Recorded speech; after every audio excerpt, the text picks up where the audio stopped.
તાજેતરમાં ભરૂચ જિલ્લામાં Bharuch cyber crime police સ્ટેશને એક સાયબર ફ્રોડનો એક ગુનો નોંધવામાં આવે છે, જે ગુનાની અંદર કેટલીક બીએનએસ તેમજ આઈટી એક્ટની કેટલીક કલમો લાગેલ છે.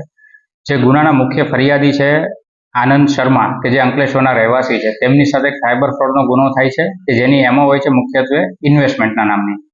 તેની અંદર આખી ઘટના એવી રીતના ઘટેલી હતી કે જે આપણા ફરિયાદી છે, એટલે કે જે ભોગ બનનાર છે, તેમને ટેલિગ્રામ કે જેમાં ગુરનીત રંધાવા કરીને જે નામ આવતું હતું, જેની અંદર તેમનો કોન્ટેક્ટ કરવામાં આવે છે, જેમાં ટેલિગ્રામથી, મોબાઈલ નંબરથી અને વોટ્સએપથી એવી 3 રીતના કોન્ટેક્ટ કરવામાં આવે છે. અલગ અલગ પ્રકારની ઇન્વેસ્ટમેન્ટની લોભામણી સ્કીમો આપવામાં આવે છે અને જાજુ વળતર આપવાના સ્કીમના અંતર્ગત તેમને વધુ ને વધુ રોકાણ કરાવતા જાય છે અને રોકાણના અંતે જ્યારે પૈસા પાછી મેળવવાની કોશિશ કરે છે ત્યારે તેમને ખ્યાલ આવે છે કે પૈસા પાછા મળી નથી રહ્યા અને તેમની સાથે સાયબર ફ્રોડ થયું છે, એટલે તે અહીં આવીને ફરિયાદ આપે છે.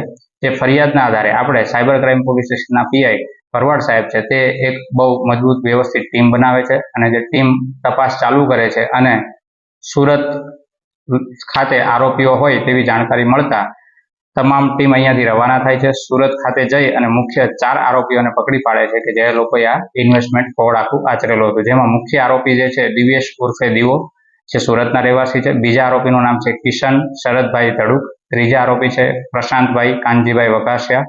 ચોથા છે ઋષભ હર્ષોકલાલ સતાસિયા. આમ આ 4 આરોપીઓ જે છે કે જે મુખ્ય કોર્પોરેટ બેંક એકાઉન્ટ ખોલાવે છે અને બેંક એકાઉન્ટની અંદર મોટું ટ્રાન્ઝેક્શન લઈ અને સાયબર ફ્રોડ આચરે છે. સમગ્ર ઇન્વેસ્ટમેન્ટ જે છે કે જે ફરિયાદી આમાં ટોટલ 1 કરોડ અને 10 લાખ જેટલી મોટી રકમ ગુમાવેલી છે. પરંતુ પોલીસને એક એવી સફળતા મળે છે કે જેમાં ટોટલ 30 લાખ જેટલી રકમ ફ્રીઝ થઈ જાય છે અને જે ભોગ બનનારને પાછી આપવામાં કાર્યવાહી ચાલુ છે. આ ઉપરાંત આપણે જોવા જઈએ તો આ 1 કરોડ અને 10 લાખ જેટલી મોટી રકમ છે તે જુદા જુદા 5117 જેટલા બેંક એકાઉન્ટનો યુઝ કરી અને આ રકમને જુદા જુદા એકાઉન્ટમાં ટ્રાન્સફર કરવામાં આવે છે.